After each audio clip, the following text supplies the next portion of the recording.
Welcome back, everybody. So President Cyril Ramaphosa leads the 2021 National Freedom Day celebration under the theme, The Year of Charlotte Maxeke, the meaning of freedom under COVID-19 at Botshabelo in the Free State. This year's commemoration marks 27 years of freedom and democracy since South Africa's democratic elections in 1994. To set the scene for us in Botshabelo, we cross live now to our reporter, Palesa Moeti. Palesa, good morning to you. Talk to us about what's expected to happen today, what time things will be starting, and I believe you also have a guest with you. Well, a very good morning, Lee, and we are at the Charlotte Maxeke Treatment Center. This is actually a rehab center that will be officially opened here in Botshabelo today. That will happen at around 9:40 today, and that ceremony will be led by the Minister of Social Development, Lindiwe Zulu.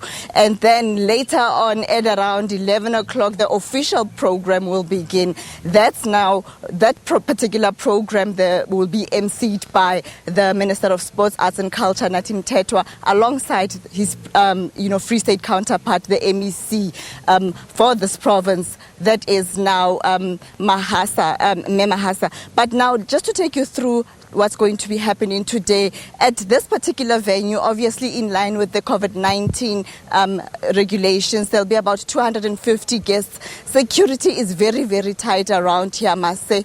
We've also seen reinforcements when we arrived here in Botshabelo. SANDF members have been brought in. We know that there has been threats that have emerged from last week already of an imminent, or rather a planned shutdown. We'll see whether that will happen. But my colleague Aphumelele Mdlalane, who's around here in Botshabelo, will also be able to just to give us an update on what is happening on the ground away from this venue where the people of Botshabelo are actually situated. But at this point, obviously it's just preparations, heavy security personnel present here.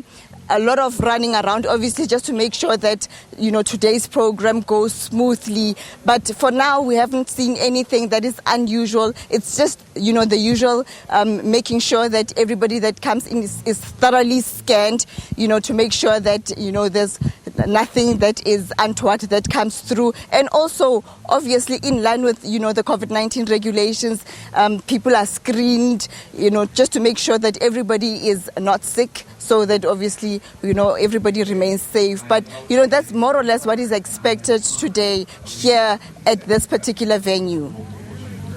So in terms of security, you say that it's the usual protocols in place, and I mean we all know that when the dignitaries are arriving, particularly the president, there is a lot of security in place. But are you noticing more security? Because we have been told that there would be extra security for fears if anything does happen with the RET faction. That's what some of the word on the ground is. Have you noticed more than usual security?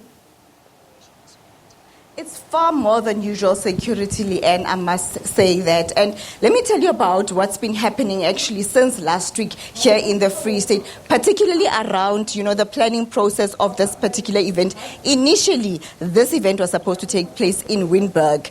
And then, the understanding was that through talks between, the Free State government and the presidency, they decided to move it to Botshabelo, obviously in line with the opening of this center, because we know that this year has been declared the year of Charlotte Maxeke. But the people of Wynberg obviously didn't take that too well. The understanding that we got on the ground as we went to, Tienezen, which is close to Wynberg, they fall under the same municipality, was that there were promises that were made to residents in Masilonyana municipality. Let me just tell you, Masilonyana actually encompasses Wynberg, Tienezen and Brandfort. So seemingly there was some letter that was leaked to the community somehow. And this letter contained details of promises of what the people in that municipal area were supposed to benefit. It was things like about 2 million, they say, that was supposed to go towards artists that were going to be performing at the event, as well as tablets that come from, one of the big mining companies here in the Free State that was supposed to be given to students, as well as laptops. They say that they were also going to be getting containers from one of the telecommunication companies. But, these apparently are just allegations and there's no basis. That's according now to the Premier. The Premier actually said that she doesn't know who the source of this letter is.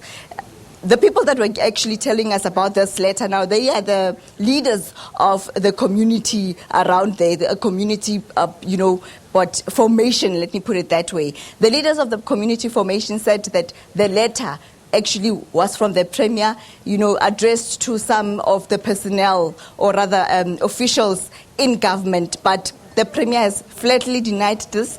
She says that there was never a letter that actually gave out such details, not from herself, not even from her office. But I can tell you that even yesterday in, that part of the province, that's now your Windberg and Tienazan, it was still quite tense.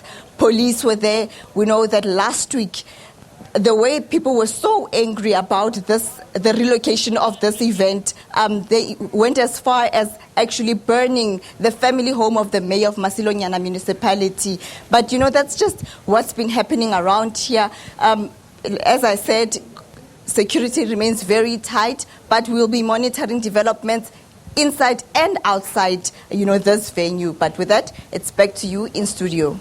All right, Palesa, thanks very much for that, for the update, also giving us a little bit of background as to what are the events surrounding this and in the area, specifically. Palesa Moeti is out in Botshabelo covering this event for us, where the main celebrations for Freedom Day will be taking place, and that's, of course, where our attention is. But right now, let's update you on our news headlines. Let me hand it over to Sakina.